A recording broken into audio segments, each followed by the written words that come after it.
বৰ্তমান জুলাই মাহ আপোনালোকে সকলোৱে জানে।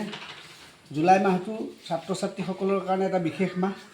এই মাহটোতে বিভিন্ন ঠাইত বিভিন্ন কৰ্মশালা অনুষ্ঠিত হয় আৰু আমাৰ ল'ৰা ছোৱালীবিলাকো মোমায়েকৰ ঘৰলৈ, কোনোবা জেঠায়েকৰ ঘৰলৈ, ক'ৰবাত ফুৰিব যায়, বিভিন্নবাৰ তেনেকুৱা শিক্ষামূলক ভ্ৰমণৰ কাৰণে ক'ৰবাত যায়। কিন্তু বৰ্তমান কৰ্মশালা যথেষ্ট দ্ৰুতগতিত বাঢ়িছে, গতিকে ল'ৰা ছোৱালী যাবলৈ সময় নোহোৱা হৈছে। আমিও অকণি কবিতা ঘৰো তাৰ ব্যতিক্ৰম নহয়। অকণি কবিতা ঘৰো প্ৰতি বছৰে বিভিন্ন ধৰণৰ কৰ্মশালা অনুষ্ঠিত কৰি আহিছে। এই বছৰ আমি কৰ্মশালাৰ পৰা বিৰত থাকি আমি নতুন এটা অভিযান আৰম্ভ কৰিছোঁ। যোৱা 1 জুলাইৰ পৰা 31 জুলাইলৈকে এই অভিযানটো চলিব।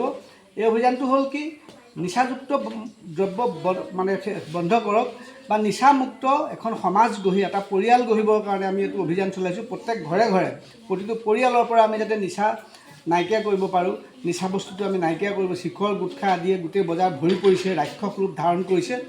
সেই বস্তুটোৰ পৰা আমি আঁতৰি থাকিবৰ কাৰণে, আমি কণ ল'ৰা ছোৱালীবিলাকক সজাগ কৰিবৰ কাৰণে এই অভিযানটো আমি আৰম্ভ কৰিছোঁ। এমাহ ধৰি চলিব।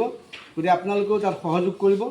গতিকে ইয়াৰ কাৰণে আমি ল'ৰা ছোৱালীখিনিক কি কৰিব লাগিব, আমি গোটেইখিনি কথা বুজাই দিছোঁ। এমাহ তেওঁলোকে বিভিন্ন ধৰণৰ মানুহক, বিভিন্ন ধৰণৰ ঘৰখনৰ কোনোবাই যদি শিখৰ গুটখা বা তেনেকুৱা ধৰণৰ নিচাযুক্ত বস্তু সেৱন কৰে, সেইবিলাক তেওঁলোকে ভদ্ৰভাৱে, নম্ৰভাৱে তেওঁলোকক ক'ব এৰিবৰ কাৰণে। আৰু এই বস্তুটো আমি আমাৰ মাজৰ পৰা নাইকিয়া কৰিব লাগে। এই বস্তুটোৱে আমাৰ পৰিৱেশ নষ্ট কৰিছে। বৰ্তমান সময়ত প্ৰায় 60% মানুহে এইবিলাক সেৱন কৰে। গতিকে আমি সকলোৱে মিলি এখন নিচামুক্ত অসম, নিচামুক্ত ভাৰত গঢ়িব লাগিব। সেইকাৰণে এই অভিযানটো এমাহ ধৰি চলিব। আজি আমাৰ মাজত বহুত ল'ৰা ছোৱালী আছে, গাৰ্জেনটো আছে, সকলোকে আমি এই অভিযানত অংশগ্ৰহণ কৰিবৰ কাৰণে অনুৰোধ জনাইছোঁ।